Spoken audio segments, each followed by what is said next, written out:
Hi, and welcome to the next video in my series. Should 50 plus job seekers be worried of or fearful of ageism? And the quick answer is I would say definitely not, because I have lots of clients in that age range that are landing at work. The problem is a couple. First of all, does ageism even exist? And the obvious answer to that, of course, is yes. I would say all the isms exist.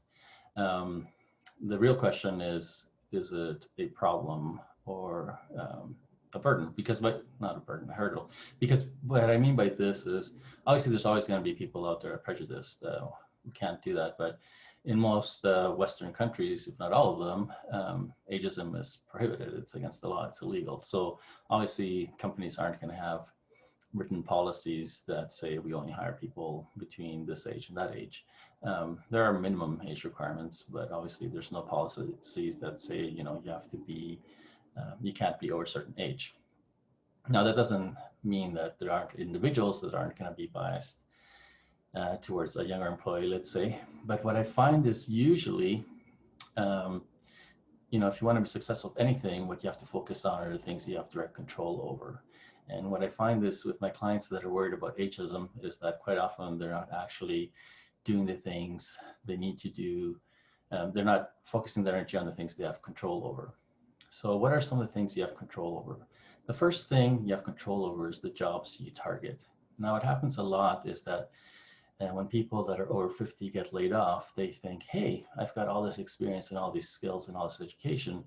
I'm going to apply for a junior job, and that's going to be my, surefire way of getting work. So they apply for jobs that are maybe, like 1 or 2 levels below where they are working at, thinking, basically it's like if you're a Lexus SUV and you're applying for the job of a Toyota Corolla, who wouldn't want a Lexus SUV for the price of a Corolla? It'd be like a steal of a deal, right? And so everybody would be quite happy to do that. So it seems like a great deal that they're offering. But really, that Toyota Corolla position might be reporting into a Camry. And in the organization, they want that Camry eventually to grow into a Lexus type position, and they want the Corolla to move up to the Camry kind of level.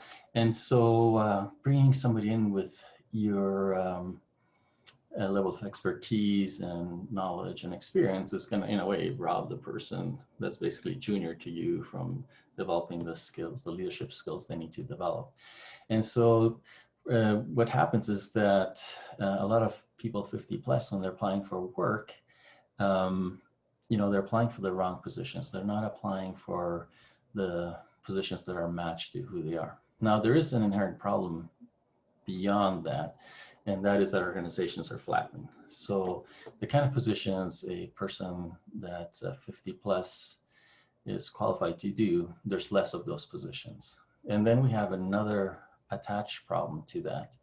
And that problem is that, a lot of boomers are working later into their careers than, was traditionally the case. So right now, we have record numbers of people 50 plus, 60 plus, 65 people actually employed. So from that perspective, people in these age ranges are getting more work than, more of them are working than ever before.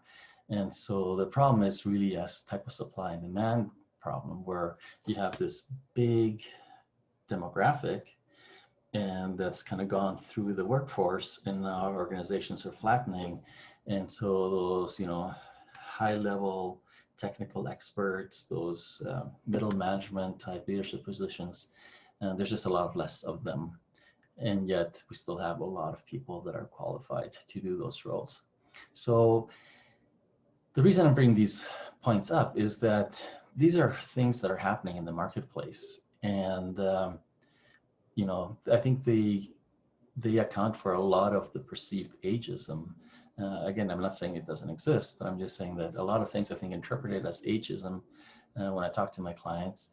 And I think at the end of the day, one big limitation is the roles they're applying for.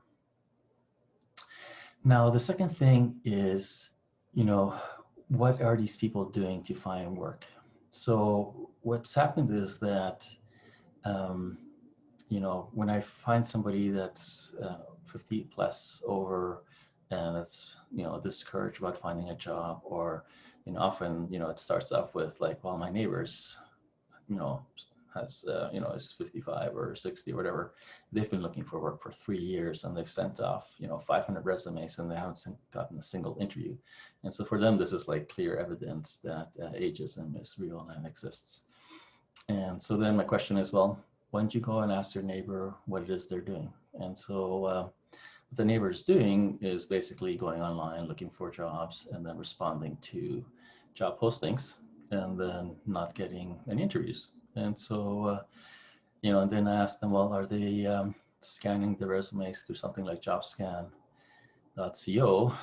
to get a sense of, whether they're matching or not on the keywords kind of thing. And they're not doing that either. Basically, what they're generally doing is sending off a generic resume with a customized cover letter. So now we have to take into account that 85% of recruiters never look at cover letters.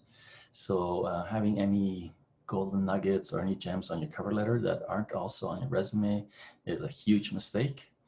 And then applying online and relying on that when we know that only 20% of the jobs available are advertised, you're going after really low probability scenarios. So you're going after the small part of the job market, and you're not in a position to make it past the first hoop, which is the electronic scanning. So the software, that scans your resume when you apply online. So basically, you're not doing anything that has any high probability of succeeding. And definitely in this job market, things are tighter. And so, you have to be in the top 2%, maybe top 5% to get a job, top 5% of applicants. You can't be doing strategies that put you in the, 50th percentile or something like that. You'll never even get an interview at that level. So, so number one is, the jobs they're targeting. Number two is the approach they're using. So these are all things we have control over. Now, the third thing is not really understanding the career span. A person's career span isn't linear like this, and it also isn't linear like that. It's more of a type of a wave maybe. And, different things peak at different times. And so a job seeker over 50 in general doesn't have a lot to offer in an entry-level role in terms of what they're looking for somebody in an entry-level role. But what a job seeker over 50 does offer is a lot of experience and skills. And so they're really much better suited to consulting or contracting or some kind of, expert for hire kind of role. And in this job market, these tend to be not long-term secure positions, but they might be a 3 or 6 month engagement. And, it can extend from that, and you can get repeat engagements and that kind of stuff. But you kind of have to understand where you are in your career.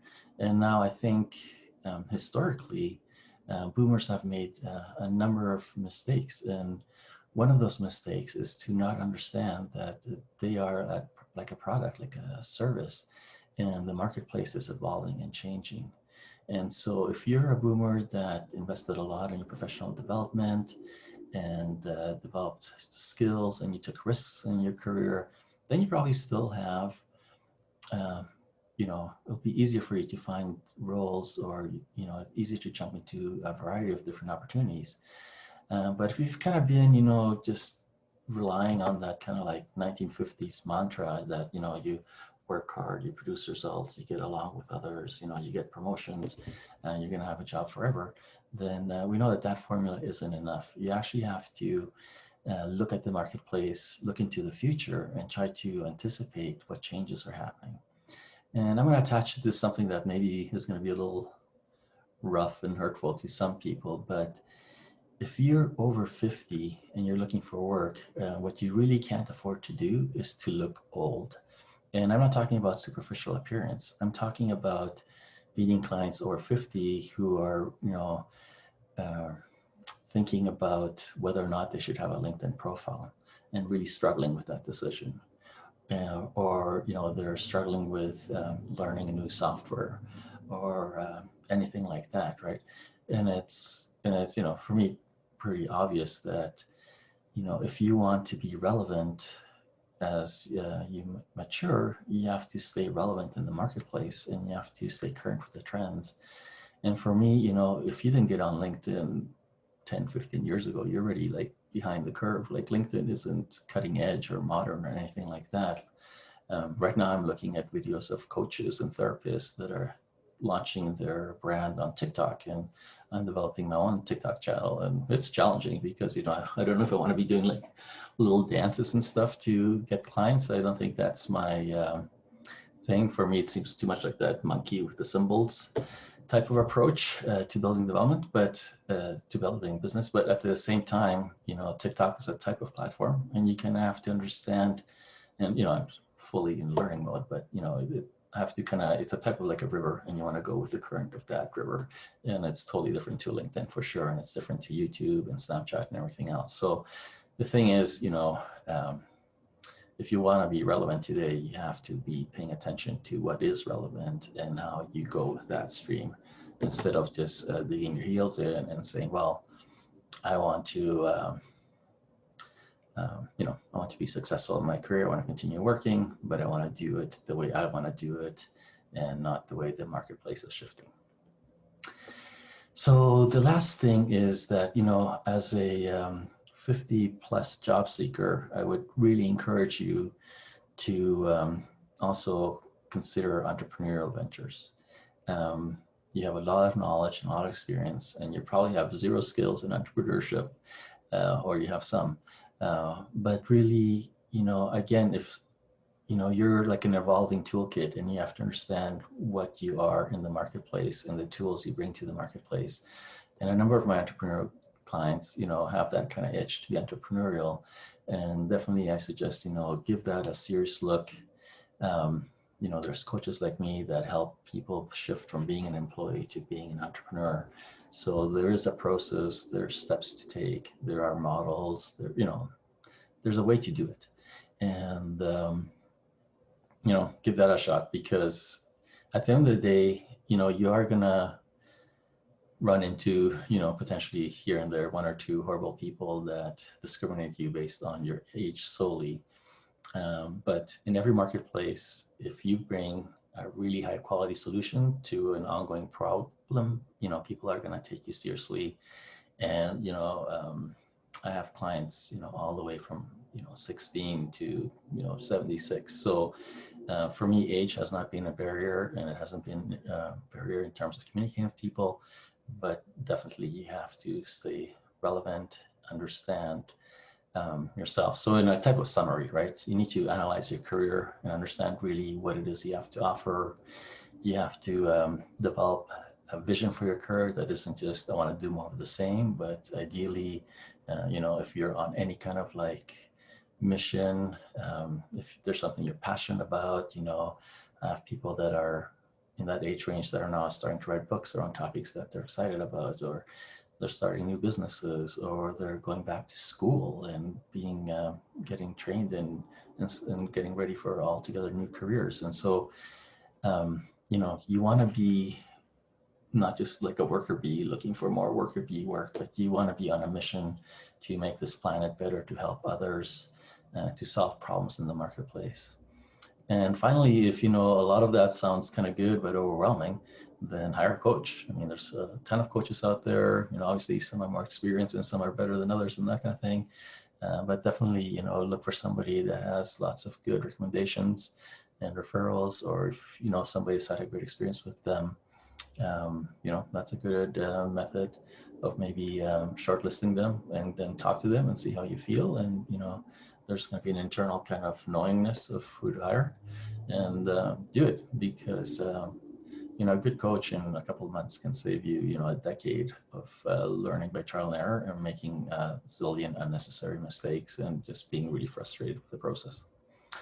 So that's all I have for you today. If you're 50 plus, and looking for work, welcome to this brave new world. There's definitely a lot of things you can contribute, and there's a lot of ways that you can make this a better world. The world is looking for your gifts and talents, and as scary as it might be, maybe it's time to let go of that kind of predictable past that doesn't exist anymore and embark into a great new you.